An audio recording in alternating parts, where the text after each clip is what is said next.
this Audi. This one's going to have the all-around brakes, the discs and pads. What I'm going to do, I'm not going to use the quick jack. I should have, but I'm not sure if it's long enough for this wheelbase.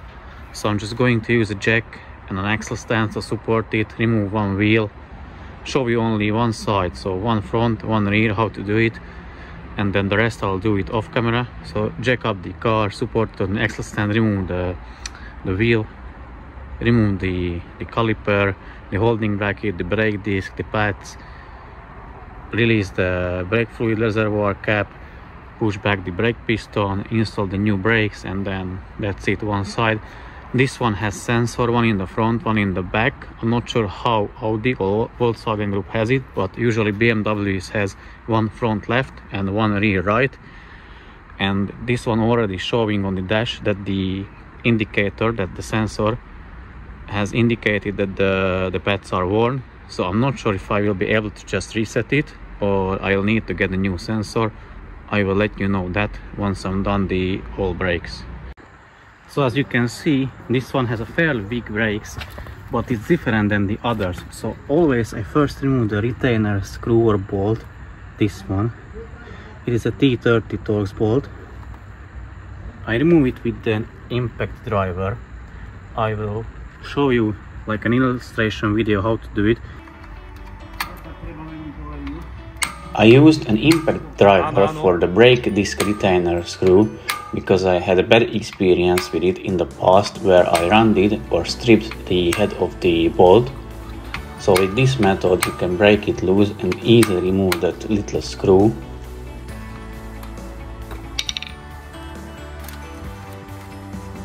Because the last thing you want to strip the head of this bolt, because if you do, it's really pain in the ass to remove it. Now here is the caliper.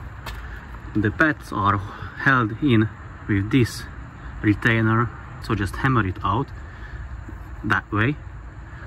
It has the sensor, here is the connector, and it goes down, so you need to unplug it or disconnect it. And it doesn't have a brake caliper holding bracket. Basically there are just two bolts, one here and one on the top. You remove it and you can remove the brake caliper, hang it, remove the brake discs from it, push back the two brake pistons, and then install everything back together. So the discs and pads are off. Basically how I done it, I removed the two bolts for the brake caliper. They were size 21 bolts. I used like this type of ratchet which I can wiggle, and yeah, it was 21 mil, and I use a jack handle on the end of it. That's how I break it loose. Remove the two bolts. Also used a screwdriver and hammered this bit out of it, and then removed the brake pads, disconnected the sensor. And for the sensor, it's a no, sorry, where is the sensor? Here is the sensor. I don't think I can reuse it. I will see the other end. So basically it's like this in the car. You have this tab.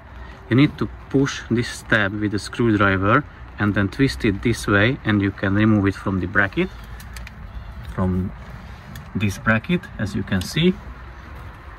And with the brake discs I had difficulty to remove it with a hammer. So either you have a very big sledgehammer, or you have this expensive tool right here. So it attaches to the end of the brake disc, it's there, and then I put back two wheel bolts so it won't fly off, and also used a one brake pad in between that big bolt and this one, so just like this, and jacked it off this way. Now I'm going to assemble the things back together. Also opened the brake fluid reservoir. It's there, so it's there just to allow the pressure to come out when I'm going to pushing back the brake pistons with this tool, this ratcheting tool. So I'm going to do exactly what I just said and assemble things back together. So it is done. As you can see, the new disc and pads are installed. You need to remember that the smaller pad with these, I don't know what they are, so the shorter one goes on the outer side and the longer one goes to the inner side. And also need to make sure, because they have these plastic clips, so it needs to go straight to the piston. If you have a look inside the brake caliper, and when you put these ones back, these pins, so these clips, metal clips, need to align with the hole in the brake piston, otherwise you won't be able to push them in. And then you can tighten the retainer screw, just hand tight it. It doesn't need to be crazy tight, like bit more than hand tight, and then you can put back the wheel and you're done with the front brakes.